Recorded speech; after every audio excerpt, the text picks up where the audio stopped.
Happy Friday, everyone. Welcome inside Mr. Small's Theater in Millvale, Pennsylvania. I'm Matt Geica, and this is my show, Geica's Got Game, coming to you every Friday from 10 to 11 a.m.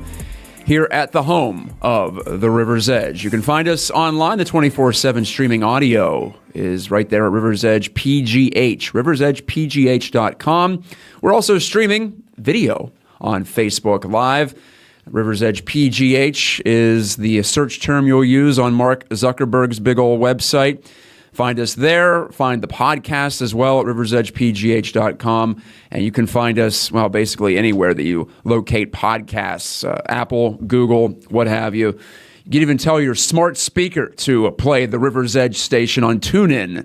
So that'll work if you're into Alexa, if you have Alexa at home. I don't.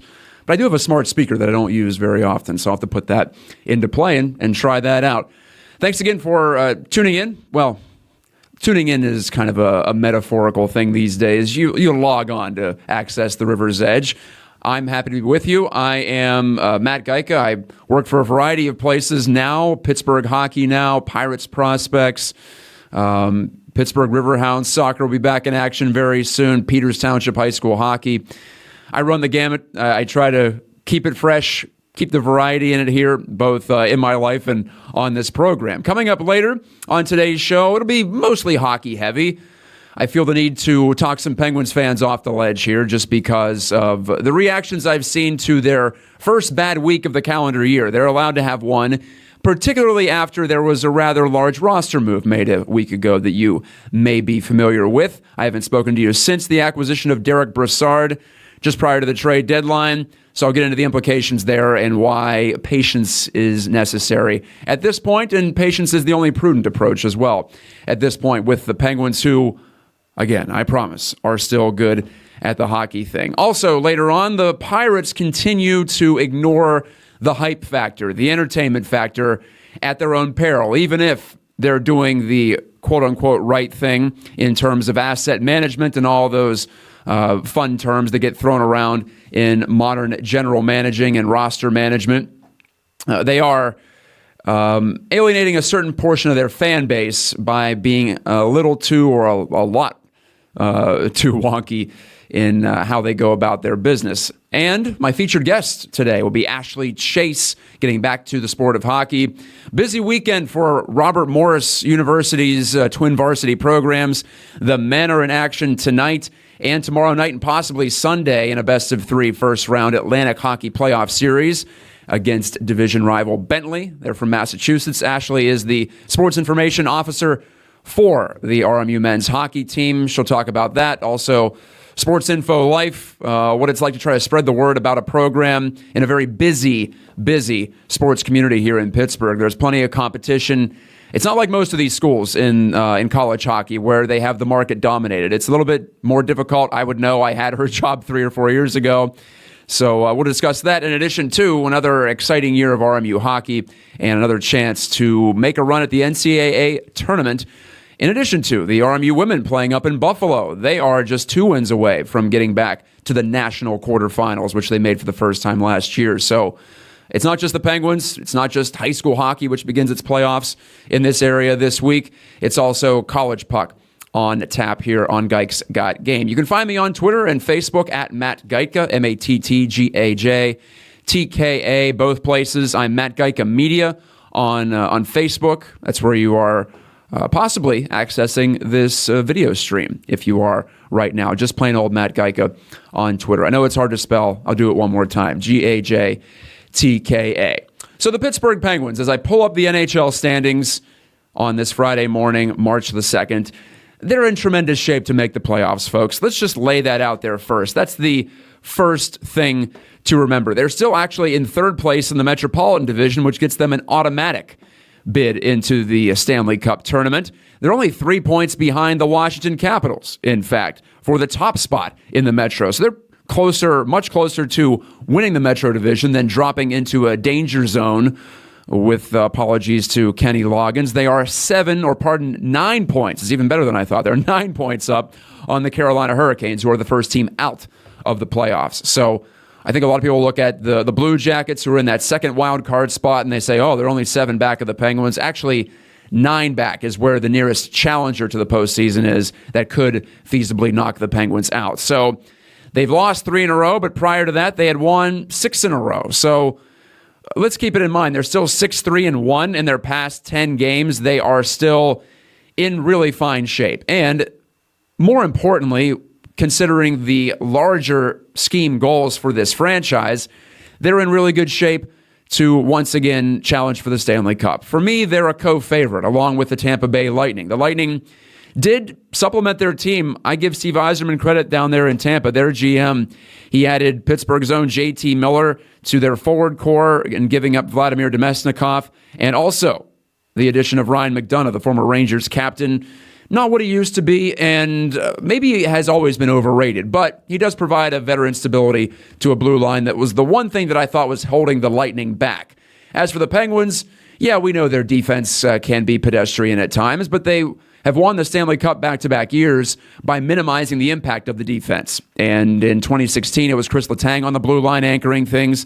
Last year, it was by committee, Justin Schultz stepping up to the forefront more than anybody else. And with Ian Cole traded, I understand the trepidation from Penguins fans about the defense corps' ability to hold down the fort, whether it be at even strength or shorthanded. We saw the Bruins last night in their 8-4 win over the Penguins score 3 shorthanded goals. And penalty kill has been an underappreciated part of the Penguins' resurgence here in the new year. So I'll grant you that. There's still some things to work out there. But overall, the Penguins got what they were after at the trade deadline. They got not just a player for this year in Derek Brassard, but also a player for next year.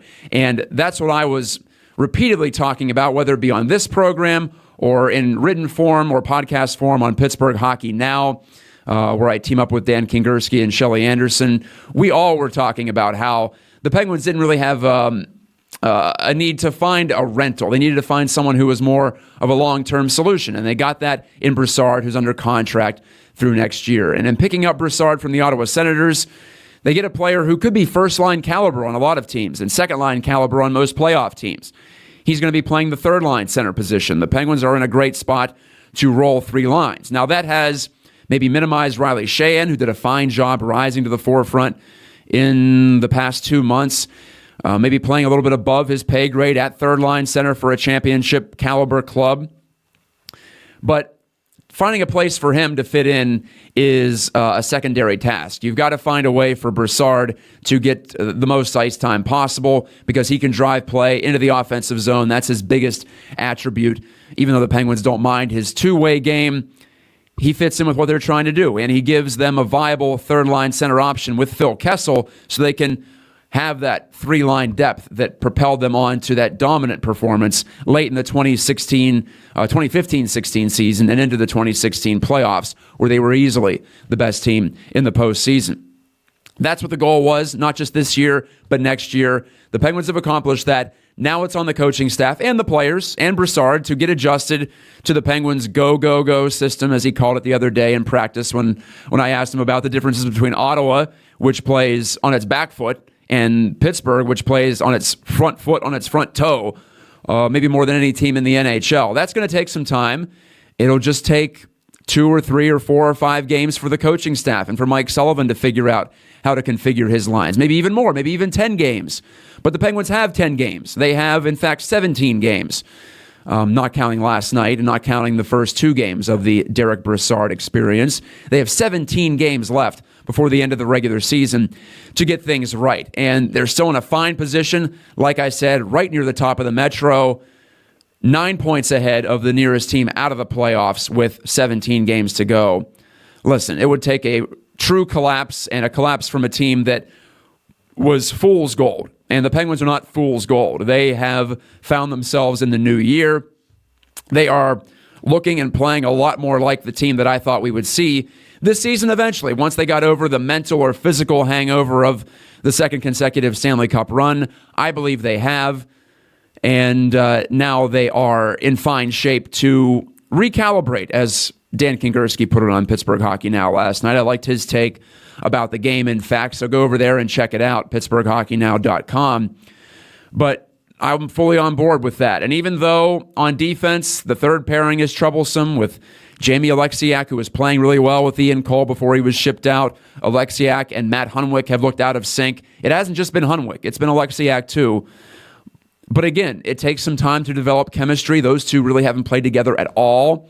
And I hate to use I'm a fan of banning or killing cliches. Chemistry is one of them. But whatever you want to call it, familiarity. We'll call it familiarity in this case. That doesn't happen in a span of 1 or 2 practices or 1 or 2 games. So give me 10 more games here with this current roster configuration, and then I'll let you know if I'm going to downgrade the Penguins to second banana status in the Eastern Conference. But as for right now, I have no reason to think that they have fallen behind the Tampa Bay Lightning in terms of what they're going to do in the playoffs. Now, in the standings, they've been behind the Lightning right from the start, and they lost 2 of 3 to Tampa. They did not look good in the 2 games down in Tampa. The Lightning have 92 points in 65 games. The Penguins have 76. That's a 16-point difference. Yes, the Lightning have been better. They have a greater body of work. The Lightning also got last spring off. They also underachieved last year. They had some critical injuries as well. Let's not forget that. But they have Steven Stamkos back. They have Nikita Kucherov playing like the best offensive producer in hockey. Maybe apologies to Evgeny Malkin and Connor McDavid lately, but Kucherov's been more consistent all year long. His team has been more consistent. I'll give them that. I'll give the Boston Bruins that they have looked rather dynamic in their games against the Penguins, in which they've gone 2-0-1 this year. And also overall, the Bruins went on an unbelievable tear in December and January to put themselves in that Stanley Cup picture. The Toronto Maple Leafs, 1 point behind the Bruins in the Atlantic Division. They're going to be dangerous too. We saw them in Pittsburgh. They can run and gun with the Penguins, maybe better than any other team in the league short of the Lightning. So there will be a challenge out of the Atlantic. In the Metro, maybe the Flyers, maybe the Devils, perhaps the Capitals have one last push in them. But for me, number one, the Penguins are the favorites to come out of the Metro Division playoffs, assuming they end up in that bracket. It may still end up that they get pushed over to the Atlantic side. We'll see how things pan out. As it currently stands, the second wildcard team in the Metro will face the Lightning in the first round. What about a Penguins-Lightning first-round series? I don't know if we want to see that because it would be better for the league, be better for everybody, Penguins fans included, to see Pens and Lightning in the third round. Because that'll have meant that both teams have fulfilled their potential. It's a wacky playoff format. It may not end up that way. But the most likely Eastern Conference matchup remains Penguins-Lightning. And just because of what the Penguins have done the past 2 years, including beating the Lightning, edging them in the East Final 2 seasons ago, I would give them the slight edge in a rematch there. So the Penguins are still my Eastern Conference favorite. Yes, they've lost 3 straight games in regulation for the first time in the new year. But with all the change that's gone on and with the shuffling of players into different lines, different pairings, let's not forget Matt Murray's been out the last 2 games too, and he's been excellent in goal since returning from his leave of absence for personal reasons in January. So no Murray. We'll see about that concussion. Of course, that's very nebulous on the recovery timeline. But no Murray. Cole's out, and the Penguins are shuffling things up front. So give them some time, is all I'm saying. You'd think they'd have some benefit of the doubt at this point after what they've done, after what Mike Sullivan and Jim Rutherford have done over the past 2 years. But for some fans, I suppose their expectations went sky high. Mine did too, but I also had reasonable expectations on how soon they would reach that level of play and that competitive standing as the top dog, I believe, in the Eastern Conference. It's close against the Lightning, don't get me wrong, but I still think they are right there, at the very least, even with Tampa atop the East. And like I said, give me a week or so, give me a couple of weeks, in fact, to really take a look at these new look Penguins. This is, Gike's Got Game, as my voice fails me on this Friday morning on the River's Edge. We're coming to you from Mr. Small's Theater, the historic Mr. Small's Theater in Millvale, Pennsylvania. Coming up, more Puck Talk with Ashley Chase, Sports Information Director for the Robert Morris University men's hockey team. They get their playoff run started. They've been as consistent as anybody in the postseason, at least getting to the Final Four of the Atlantic Hockey Playoffs. They've done it 4 years in a row. They're trying to get back to the NCAA tournament, though, for the first time since 2014. We'll talk to Ashley about that and also just the difficulties of the job, spreading the word, spreading the gospel on college hockey in a very pro-oriented town, especially when it comes to pucks. I'm Matt Geica. We'll be right back with you after this break on the River's Edge. Hey folks, it's Mike Sasson of The Mike Sasson Show. Me and Alex, my producer extraordinaire, looked at the landscape of internet radio and figured if we want to make it, we've got to work at least an hour earlier. Now on at 9 a.m. every Tuesday on The River's Edge, a new kind of radio. Welcome back inside Mr. Small's Theater. This is Matt Geica coming to you from Millvale, lovely Millvale on the River's Edge, and this is my show, Gike's Got Game. Plenty of hockey talk today. No apologies for that. It's the prime part of hockey season for me. March has begun. As I mentioned, high school hockey playoffs. The Penguins are past the deadline, and, well, we can tell everyone's getting a little more fired up due to the 3-game losing streak. And also college hockey. In just a moment, Ashley Chase joins me, the sports information officer for the men's hockey team at Robert Morris University as they begin their Atlantic Hockey playoffs. I did get one question on our Facebook stream that I wanted to answer from Scott Butler regarding the Penguins. He says, not sure why you're so confident with the way this team is playing. Well, I look at the longer sample, Scott, and like I said, I give them some grace period to adjust to the new roster. It's a big add in Derek Brassard, and they've been playing as well as anybody since the new year started. So that's 2 months versus a week. I'm going to take the 2 months over the week, personally. And the Penguins have always fallen into some bad habits, even under Mike Sullivan with this group. And it's just a matter of figuring out that the recommitment to playing their own end, playing the 200-foot game will lead to better possession time, better territorial play, and in the end, a better chance to win as opposed to playing the run-and-gun style. They slip into that occasionally because they have a lot of talented players, a lot of talented offensive players, I should say, more than most. So those are my answers, Scott, and thanks for watching. Thanks for commenting as well. And I want to say hi to Tim Cope, also chiming in on the Facebook page on Matt Geica Media. Okay, all that out of the way. Time for some college hockey. Robert Morris trying to make the Atlantic Hockey Final Four, if you will, for the 4th consecutive year. They'll have to win 2 playoff series to do it, though, for the first time since they went all the way to the NCAA tournament 4 years ago. Here to talk about that is Ashley Chase. She knows this team better than, well, anyone in the market because she's around the team all the time as sports info director for the squad. Ashley, good morning. How are you? Good morning. I'm doing well. You are alive and well going into the postseason. It is weird for RMU, and you've been there. This is your 3rd year now. It's usually a bye situation for Robert Morris in the first round of the Atlantic Hockey playoffs, but it's been a different type of year for RMU. Now, every team gets in Atlantic Hockey, but RMU finishing 7th out of the 10 teams in the AHC with a conference record just slightly below 500, 12-13-3.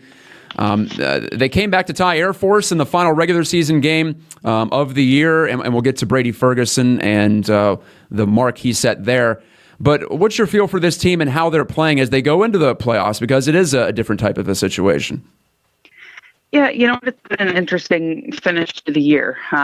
This year has been kind of stretches of ups, downs, and then maybe a little of both. I mean, very, very much a roller coaster year as far as wins and losses go, as far as the way the team's played. But I think it's funny, as you were answering that Facebook question about the Penguins, I was thinking about the huge differences between the college and the pro game, in the fact that the stretch of maybe 3 or 4 losses in pros gets fans kind of in a in a little bit of a tizzy, and you can't really be that way in college because your season's so much shorter. You just kind of have to grin and bear it and keep going. And the difference between an 82 game season and what always kind of results in about a 36 or 37 game season.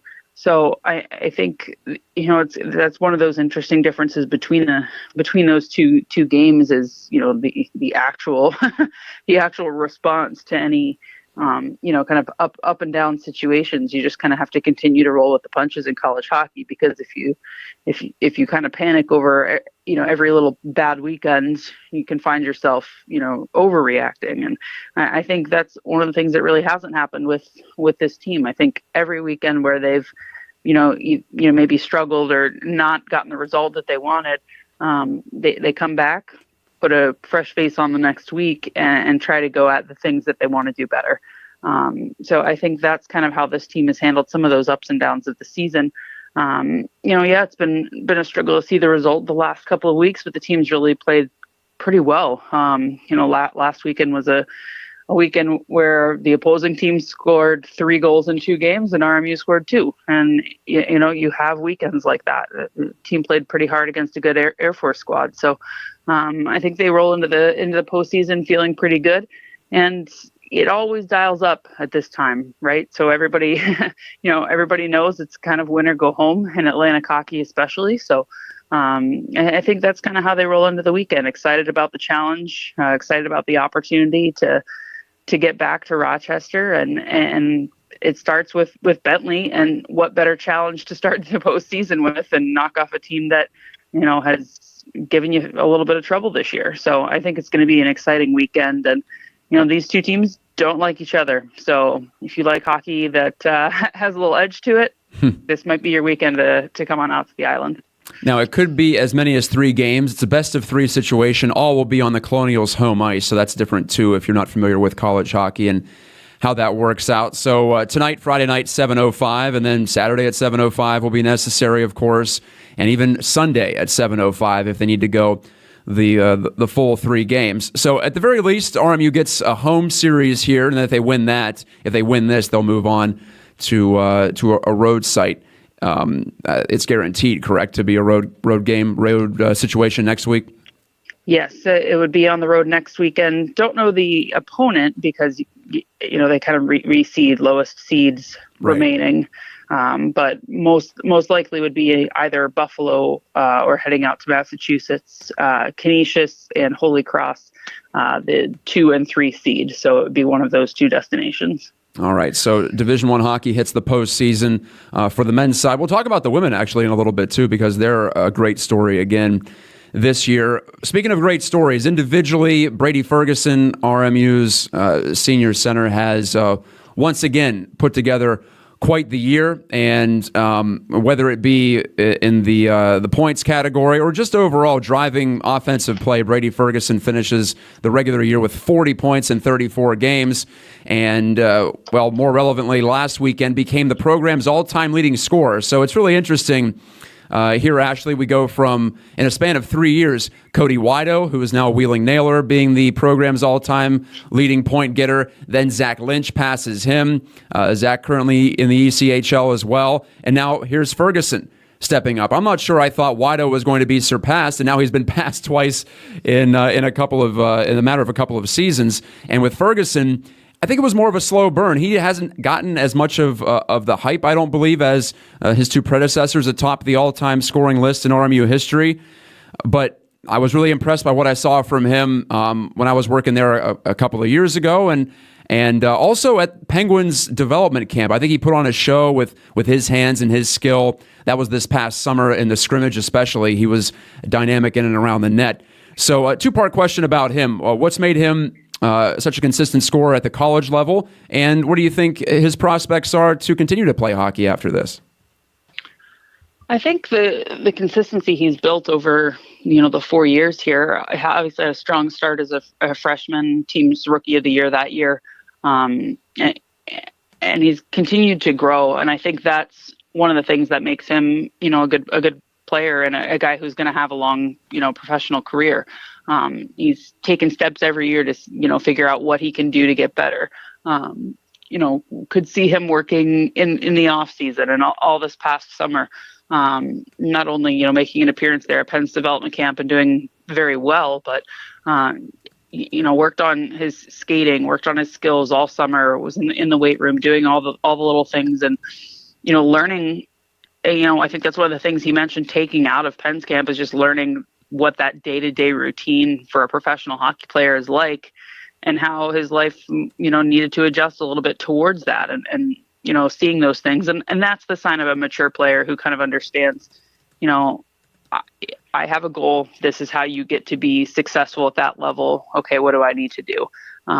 College makes that a little challenging, but that also, is what college is about. Mm-hmm. When you become a pro, then and live the pro life, and have the opportunity to do all those things in college, you've got to balance, not only your college hockey schedule and requirements, but your class schedule, your roommates, your friends, your college life, and enjoy that time, because it's 4 years max, and that's what you get.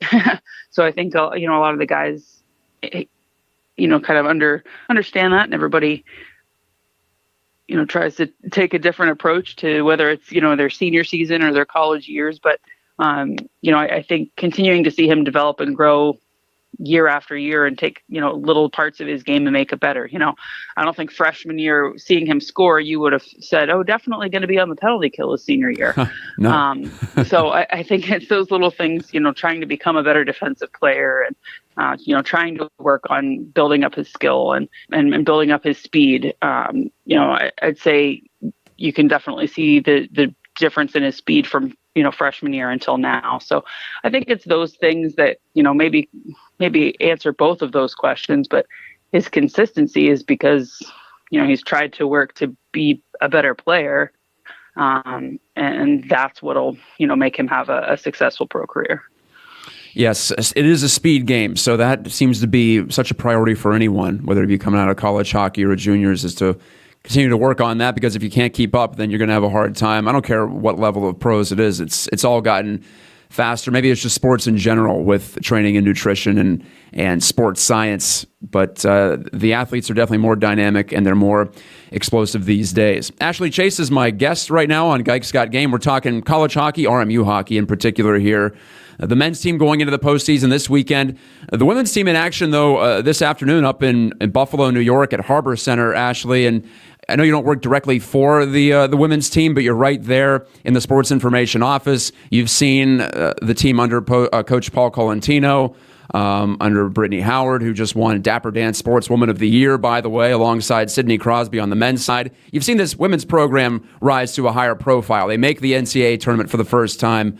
Just an 8-team tournament, by the way, so you're 3 wins away from winning the whole thing when you get in. And they're in a good spot to do it again after winning the regular season in their conference. What's that been like to see that development in just the 3 years you've been on campus at Robert Morris, to see this really become a two-pronged hockey school with 2 programs that you can count on to be there at the end of the year?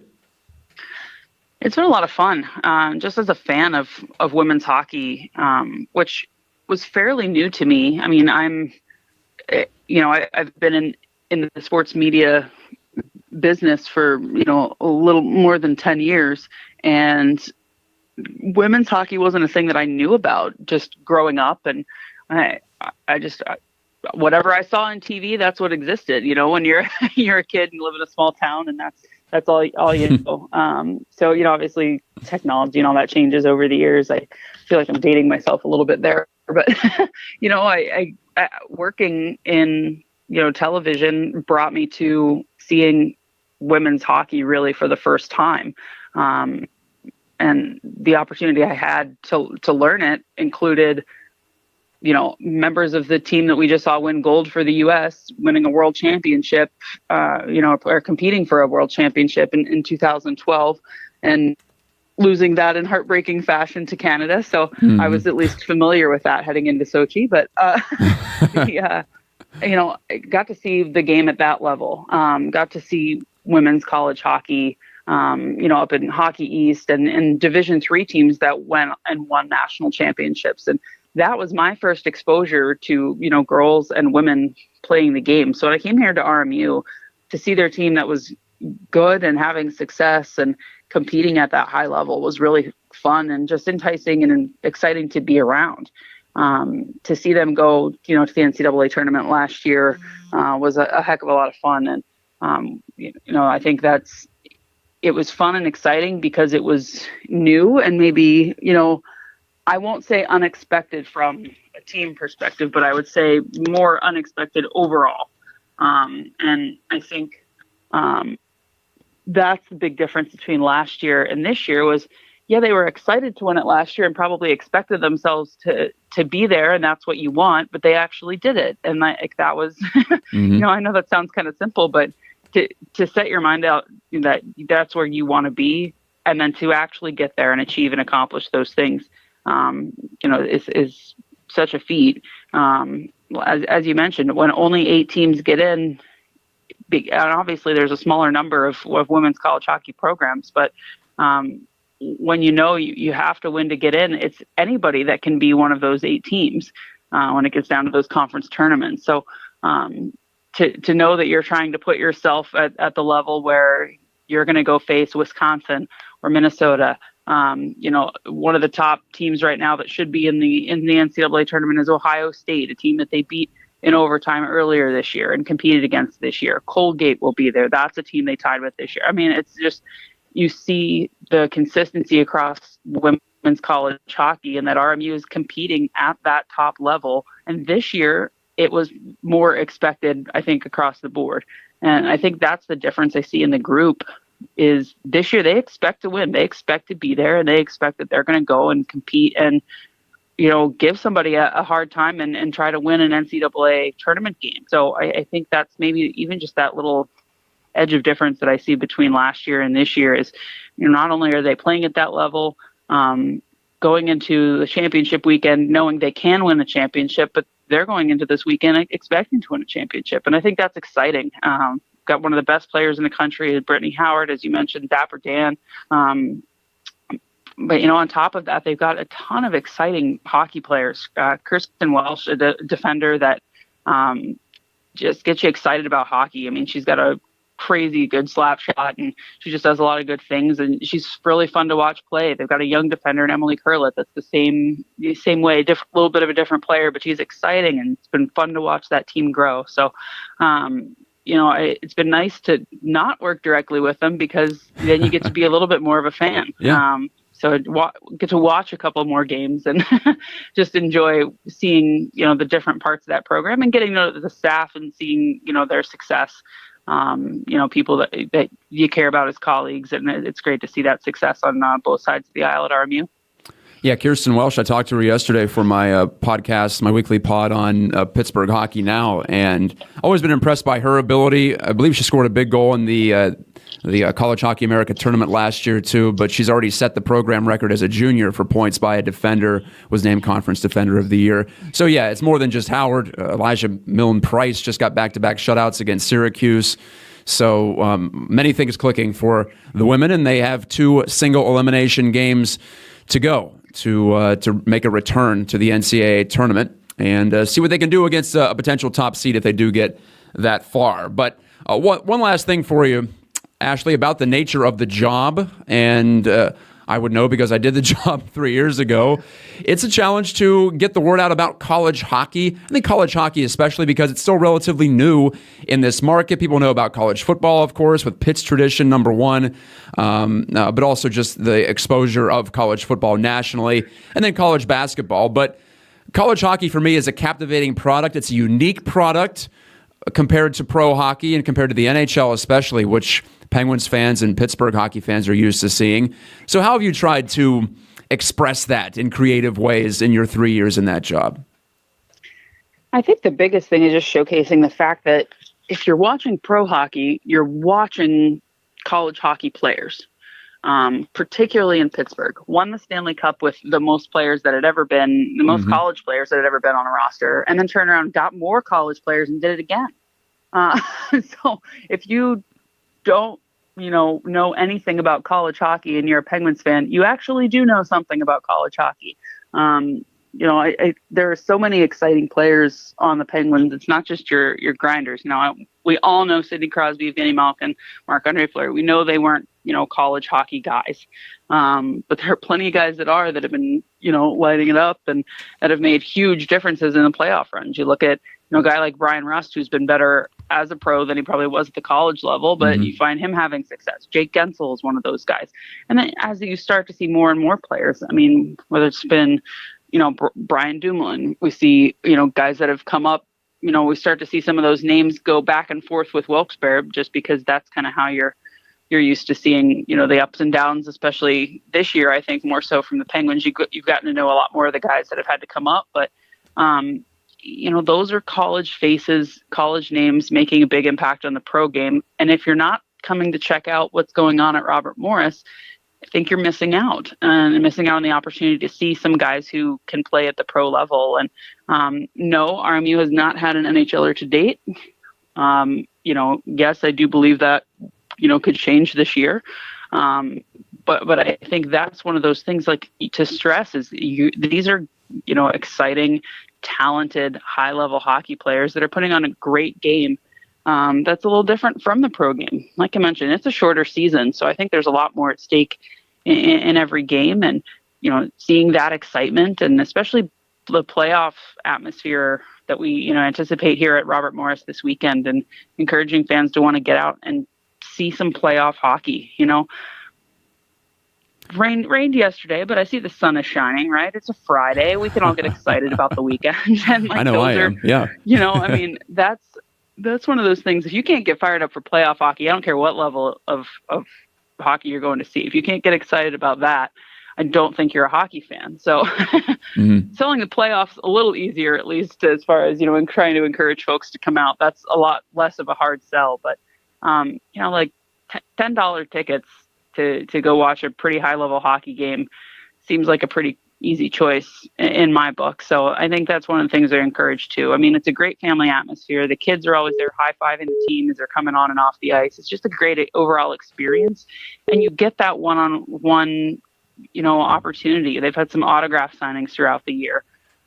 Just the fact that, the team is, wants to be right there, and, sees kids, and they work with kids. I mean, every week somebody's, going over and working with the Arctic Foxes program here. And, there's just a good fan to player relationship available in college hockey, just because of the level and the nature of the game. And hey, it's a small town, small rink, small college feel. And, that's kind of the experience of small college athletics, is you get to see those players, day in, day out, get to know their stories. And, I think that's what makes, college sports at least exciting. That the time is limited. You've got 4 years max with somebody usually, maybe 5 years with a red shirt here and there. But, you've kind of got that short window to see a portion, or what you hope is a portion, of someone's career.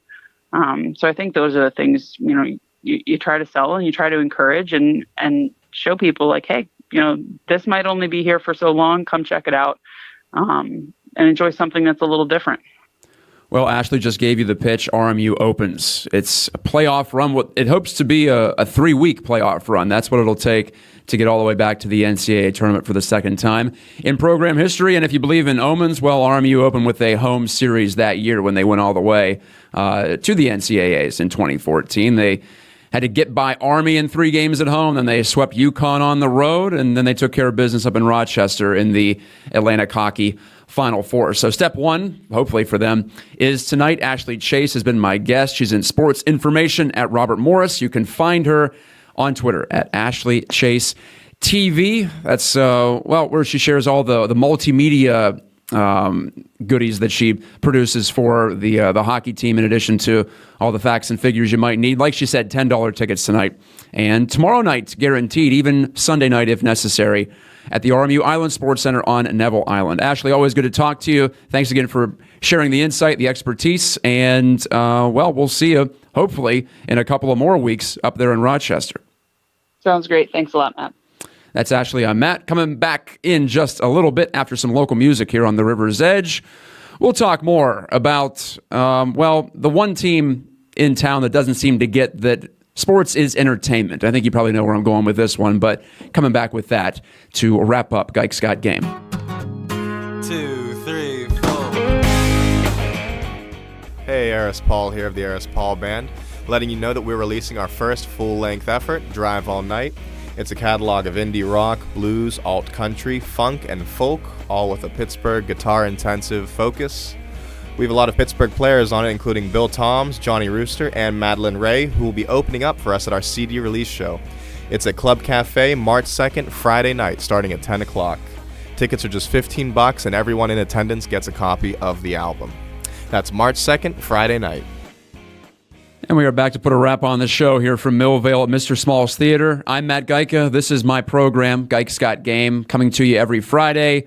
Thanks again to Alan Saunders, my good friend, who once again filled in for me last week when I was on the road down in Florida. Managed to make the call in as we were making the drive. My wife and my son and I out to the beach at Clearwater. That was fun. But you know what? I look outside the window, and as Ashley Chase just told us in the previous segment, it is sunny. And even though it is now once again cold in Pittsburgh, hey, it's all part of the fun in springtime. I'm biased. My birthday's in March. I always like this time of the year anyway. But the progress rising out of the darkness of winter, it does reinvigorate me, no doubt about it. And then it's tied in with hockey playoffs coming soon, and in some cases already here with high school and college, and baseball on the way. And speaking of baseball, I don't get the sense many Pirates fans are excited about the season coming up. And when I say Pirates fans, I mean just generally maybe sports fans who got into the Pirates again when they started winning a few years ago, and were really piqued in their curiosity about baseball, about the Pirates here in town, about the players they had, and getting out to PNC Park, all of that. Because I feel like I'm different. I try to empathize and sympathize with people who aren't as much of a hardcore baseball fan as I am. And I'm like that with hockey, too. I watched the Penguins when they stunk because I just liked hockey, and I felt like they needed my support more than they did when they were winning, actually. That's also part of the personality, too. But the same deal with baseball as well. I just enjoy the sport, and I feel like it's here in town, and I felt that they needed my support, and I felt like I got something out of it psychologically from supporting the team when I was a fan. And now on the media side of it, I try to keep the perspective of the fan, and I understand how difficult it is to get excited for a team that just traded two of its most well-known players, its best-known player, and Andrew McCutchen, even though he is on the decline most likely in his career, still a player that you can market, that you can sell. Garrett Cole, same deal, even though his past 2 years have been disappointing.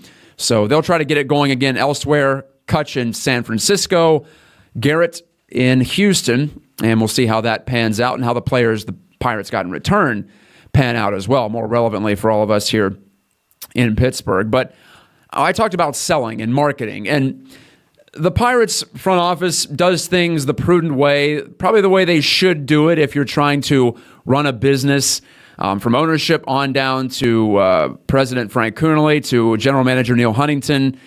They all don't overextend themselves, and like it or lump it, it's probably a smart business move to do it that way. And it's a smart baseball move to do it that way if you don't have unlimited resources or you don't have a great amount of resources compared to your peers. You know, Huntington certainly doesn't have those level of resources that even teams like St. Louis, because of their better TV contract, does. But you can do all the things the right way, and I'm all about analyzing and nailing things down to the nitty-gritty. Are they doing things right? Are they not? Are they optimizing or are they not? Are they being efficient or are they not? You can be efficient and optimize and all that good stuff, but you can still be missing the greater picture, and that is that sports are entertainment. And that's what I wrote about this week in my column on PiratesProspects.com, my second column there, just relating my experience and hearing conversations in the stands last week in Bradenton, Florida, as I was down there for the Pirates home opener in their spring training schedule. I saw Frank Coonelly, in fact, gamely taking questions and complaints from people right there on the concourse at Lecom Park, former McKechnie Field. So I give him credit for that. It can't be easy to do that. That's a lot more than his boss, Bob Nutting, has done publicly. He tends to let Frank do the talking for him, and Neil Huntington in many cases too. But when it comes to getting people in the ballpark, to getting fans excited about Pirates baseball, maybe sometimes you have to do something uncomfortable and stretch a little, just once in a while, to make that show of good faith. After all, PNC Park was built on public money, and it's still renovated with the help of some public money through the Sports and Exhibition Authority, no matter how you want to classify that. Yes, it's sports teams are more of a public trust than I think a lot of us give them credit for, and that's what they get over in England with soccer teams, in Europe with soccer teams. Those are actual soccer clubs. When I say club, I'm not just saying it in kind of a cheeky way. No, if you buy in as a fan, you can buy into the club, kind of like the Green Bay Packers. You can buy into the ownership group up there with the way they've structured things. I'm not suggesting that's feasible for every sports team, but there is an element of that is missing with the way that the Pirates run things. They just say, all right, we're going to try to build a winning team best that we know how, and you're just going to follow along with it. And Pirates management, whether it be Bob Nutting or Frank Coonelly or Neil Huntington, have told me personally when I've asked questions to this effect over the past 2 years that they believe that only winning will get fans back in the stands. I disagree. I think making a splash in free agency, making an exciting trade, bringing in an exciting player or two, one that actually some fans might have heard of before they came to Pittsburgh, that can move the needle as well. It's not all just about the best ballpark in America and being a great option for a summer night out. Yeah, that's always going to be there with baseball.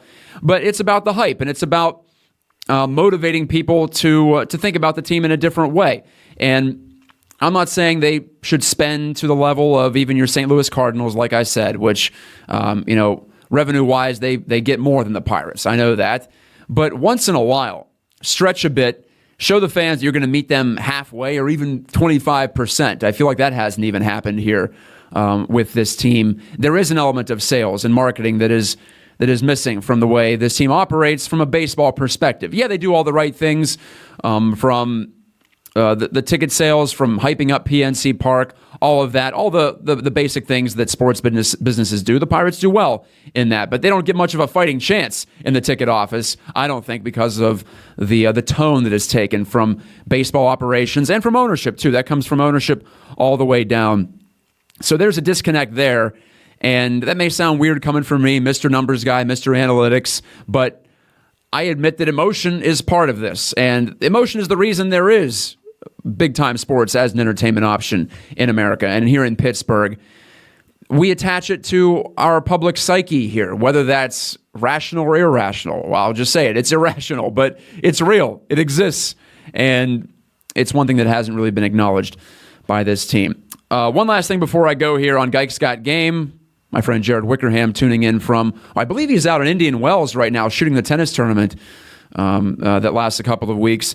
Jared wants to know, how many beanies do I own? I call these toboggans because I'm from Pittsburgh, and I realize that's stupid. My wife's from Michigan, and she says toboggan is a sled, and I agree.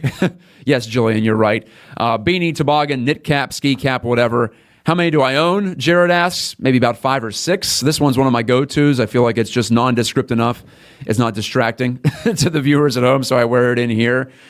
Makes me feel a bit like a hipster from across the river in Lawrenceville. Hey, it's a nice hipster community here in Millvale, too, so it fits in with what we're doing here. And I use hipster as an affectionate term. I will make that clear. Jared says, do they have their own closet? No, they do not, Jared. Thanks for being a smartass, though, and I appreciate you listening and watching from wherever you might be. Jared Wickerham, a great photographer. Find him on Twitter and Instagram. I'll even give you a plug here, Jared, just for the comment. Wick Photo is where you can locate him. I would say Instagram is a great place to check him out. Him being a photographer, the most talented photographer I've ever worked with, whether it be sports or otherwise. Thanks to all of you for watching, for being a part of the show. Again, great comments there on the Facebook wall.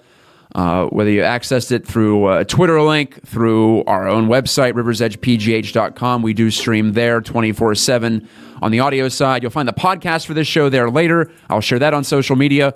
One last time, from Millvale, this is Matt Geitka reminding you that when the radio fades, you know life's moving fast. Have a great weekend. March is here. Buck up, everyone, here in Pittsburgh. Talk to you next time.